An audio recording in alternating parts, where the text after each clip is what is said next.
आणि यानंतर राष्ट्रवादीचे प्रदेशाध्यक्ष सुनील तटकरे बोलतायत, पाहूया.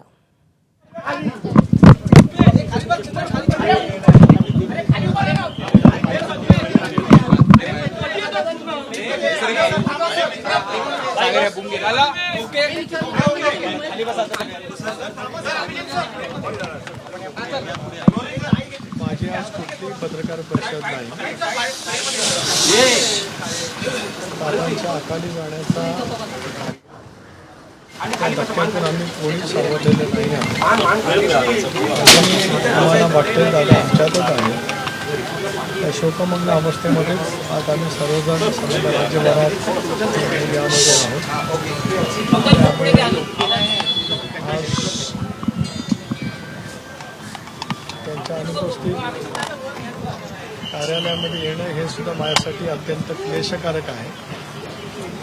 ज्या कार्यालयामध्ये त्यांनी पक्षाचं संघटन उभं केलं तिथे त्यांच्यासमोर नतमस्तक व्हावं याच विनम्र भावनेने मी या ठिकाणी आलो होतो. यापेक्षा मला या काही बोलायचं नाही. साहेब, सगळ्यात जास्त की तुम्ही मुख्यमंत्र्यांची भेट घेतली याच्यावरून खूप वेगवेगळी चर्चा सुरू आहे. नेमकी भेट कशासाठी होती, काय कारण आहे? आज भेट जरूर झाली. सुनेत्रा वहिनी आणि परिवार धार्मिक विधीमध्ये आहे.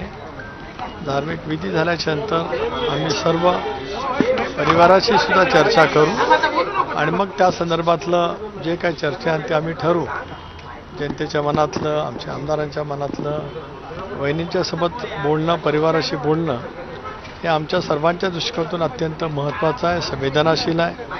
आम्ही प्रत्येक कृती संवेदन आणि दादाने ज्या पद्धतीने संबंध महाराष्ट्र घडवला, आज आपण पाहतो आहोत की त्यांच्या दुःखद निधनाने संबंध राज्य शोकमग्न आहे.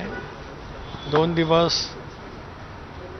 प्रिंट मीडिया असेल, इलेक्ट्रॉनिक मीडिया असेल, दादांचे सर्व स्पर्शी पैलू संबंध महाराष्ट्राने अनुभवलेले आहेत.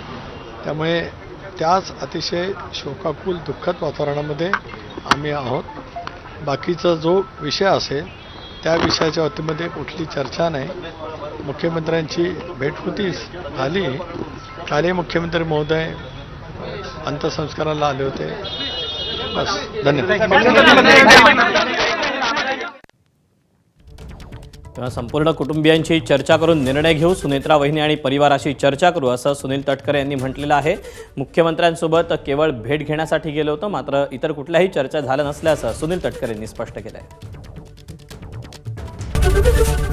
एबीपी माझा, उघडा डोळे बघा नीट.